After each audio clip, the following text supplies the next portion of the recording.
चाहे कुंभ हो या माघ मेले का शाही स्नान, दुनिया की आंखें हमेशा नागा साधुओं पर टिकी होती हैं। भेड़ चाल में नहीं चलिए। अगर धर्म में आस्था है तो पहले उसे जानिए। खाली देख के सुन के उसके पीछे नहीं भागिए। उसको ये भी देखिए कि जो आपको जानकारी मिल रही है वो सही है या गलत है। सनातन धर्म के हर आयोजन का आकर्षण होते हैं नागा साधु। मैंने विशेषतः 11,000 रुद्राक्ष धारण किया।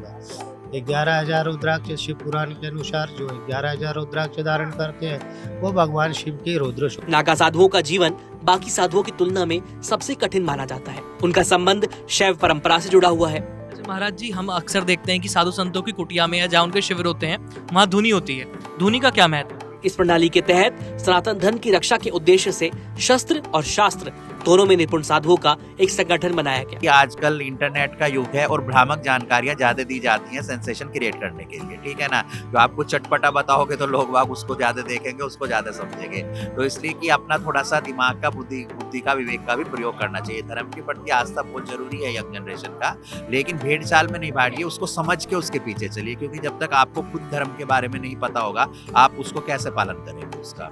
इन साधुओं को धर्म रक्षक या नागा साधु कहा जाता है। उस समय बौद्ध धर्म को अपनाने लगे थे सभी, हिंदू धर्म को त्याग के।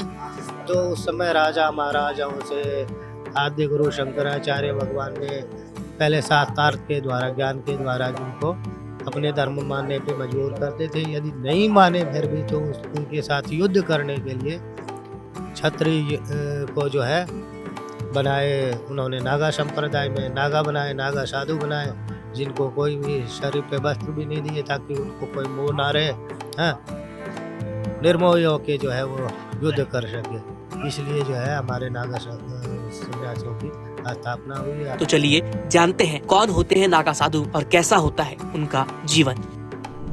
महाराज जी, हमें और हमारे दर्शक को ये बताइए कि 1 महीने तक माघ के समय लोग आकर के प्रयागराज की धरती पर कल्पवास क्यों करते हैं? देखिए, माघ के महीने को सनातन धर्म में पवित्र महीना माना गया है और इस महीने में कहा जाता है कि सभी नदियां भी आके गंगा जी में, प्रयाग में, क्योंकि तीर्थों का राज है और यहाँ त्रिवेणी का संगम है, गंगा यमुना सरस्वती का। यहाँ आगे गंगा जी में सभी नदियां आके निवास करती हैं, 300 से ज्यादा नदियां जो भारतवर्ष की हैं। तो इसलिए इस महीने में यहाँ पे नहाने का, स्नान का, दान का और पूजा पाठ का अधिक प्रभाव पड़ता है। यहाँ पे कहते हैं ना कि माघ के मास में सभी देवी नर धनुष किन्नर सब यहाँ पे उपस्थित होते हैं।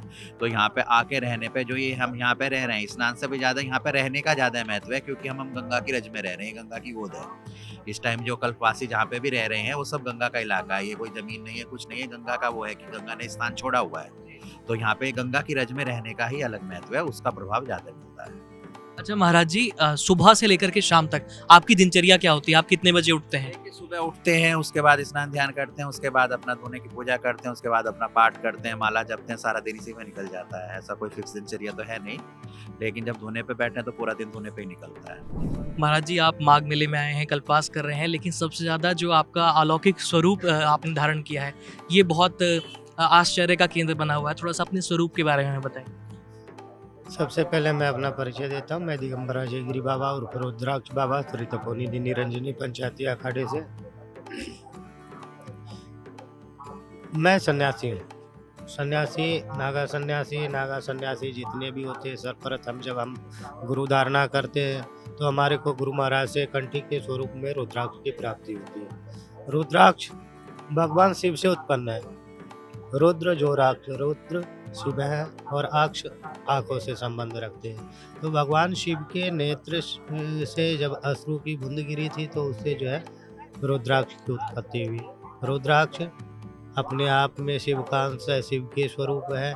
तो हम उनमें शिव के ही स्वरूप देखते हैं और हम शिव संप्रदाय से हैं, शिव के गण होते हैं नागा साधु, तो सभी जो है रुद्राक्ष धारण करते हैं। और रुद्राक्ष 10 नाम के, हमारे 10 नाम नागा सन्यासी के पुष्प भी है। रुद्राक्ष, विभूति, गेरू और राधा का पर तो भी हम धारण करते हैं। और मैंने विशेषतः 11,000 रुद्राक्ष धारण किया। 11,000 रुद्राक्ष शिव पुराण के अनुसार जो 11,000 रुद्राक्ष धारण करते हैं वो भगवान शिव के रुद्र स्वरूप होते हैं। हम नागा सन्यासी है, शिव के गण है, शिव के स्वरूप है, तो भी हम धारण करते हैं। और ये हमारा तपस्या का विषय है। हम जब भी तपस्या में बैठते हैं तो 11,000 रुद्राक्ष धारण करके ही तपस्या करते हैं, भजन इत्यादि करते हैं। हरिओम। महाराज जी, हम देख रहे हैं कि आपने अपनी धुनी में त्रिशूल को भी स्थान दिया है। तो क्या महाराज जी त्रिशूल धारण करना इसके पीछे कोई विशेष वजह होती है? तो मैंने जैसे बताया कि नागा जो है साधु होते हैं, शिव के गण होते हैं, शिव के स्वरूप होते हैं, तो वो त्रिशूल, डमरू, चिमटा ये सब हमारे धुना में पूजा भी होती है और हम सभी नागा साधु धारण भी करते हैं। ये हमारे अस्त्र शस्त्र भी है। हरिओम। अच्छा महाराज जी, हम अक्सर देखते हैं कि साधु संतों की कुटिया में या जहाँ उनके शिविर होते हैं वहाँ धुनी होती है। धुनी का क्या महत्व है? धुनी का महत्व ये है कि अग्नि को पवित्र माना गया है, ठीक है। धुनी में कौन जलता है? अग्नि जलती है, तो इसमें सब चीज स्वाहा हो जाती है, ठीक है। दूसरे क्या होता है कि बहुत सी जगह क्या होता है कि मूर्ति नहीं होती है, मंदिर नहीं होते, कि धुनी पे भी, जहाँ पे भी धुनी हम चेतन कर देते हैं वहाँ पे सभी देवताओं का वास इस धुनी के अंदर है। तो धुनी हमारी माँ है, उसकी हम पूजा करते हैं, यानी कि सभी देवी देवताओं की पूजा हो रही है, तो उसके लिए हमें किसी मूर्ति की या उसकी जरूरत नहीं है। अच्छा महाराज जी, आपने क्योंकि इतने सारे रुद्राक्ष धारण किए हुए हैं, शरीर पर भस्म लगाया है, तो भस्म लगाने के पीछे क्या वजह बताई जाती है? देखिए, भस्म का तो क्या है कि भस्म क्या है कि राख है। राख किससे बनी? जल के बनी। आदमी जब क्या होता है बाद में खत्म होके राख में मिल जाता है। भस्म हमें याद दिलाती है सब कुछ इसमें ही समाहित है, कुछ नहीं है, सब कुछ यही है। तो बोला क्यों भस्म लगाते थे? क्योंकि कि सब कुछ उनमें जाकर विलीन हो जाता था। तो सब कुछ खत्म होकर सब मेरे में समा जाओ, उस भस्म को मैंने धारण कर लिया। तो इसलिए ये है कि भस्म इसलिए लगाया जाता है। भोले का श्रृंगार है रुद्राक्ष और भस्म, इसलिए हम लोग क्योंकि भोले का भगवान के अनुयायी हैं, तो इसलिए हम महादेव की भक्ति में उसको धारण करते हैं। महाराज जी, एक सवाल ये है कि कल्पवास के दौरान किन चीजों का खास ध्यान रखा जाता है? कल्पवास के दौरान अपनी दिनचर्या शुद्ध रखनी चाहिए। समय से उठना, समय से नहाना धोना, पूजा पाठ करना, नित्य कर्म अपने करना, वो करना चाहिए। इसके अलावा कल्पवास में दान का भी महत्व है, तो कल्पवासी जो भी हैं उनको दान भी करना चाहिए यहाँ पर। महाराज जी, नागा साधु जो है साधु होने के साथ साथ योद्धा भी कहे जाते हैं, तो इसके पीछे कोई वजह?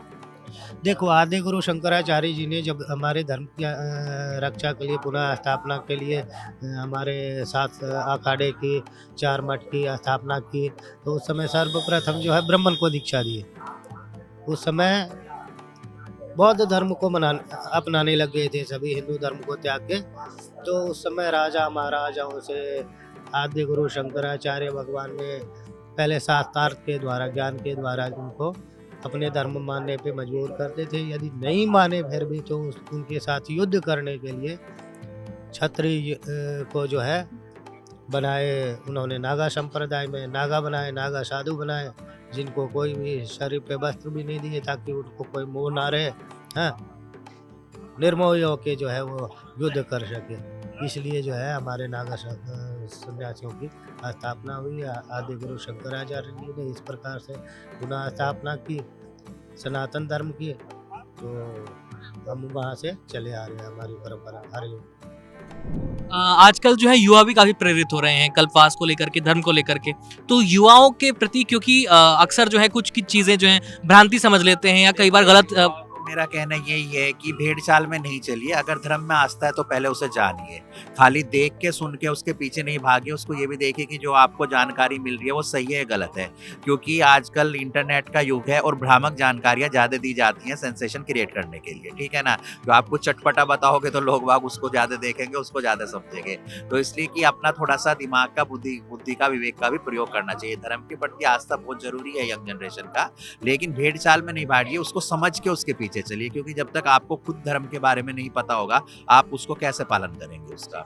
तो इसलिए भ्रामक सूचना जानकारियों की जगह आप अपने ग्रंथों का अध्ययन कीजिए, जो वास्तविक जानकारी है उनके हिसाब से आप धर्म का पालन कीजिए। महाराज जी, क्या गृहस्थों के लिए और सन्यासियों के लिए कोई अलग नियम है कल्पवास?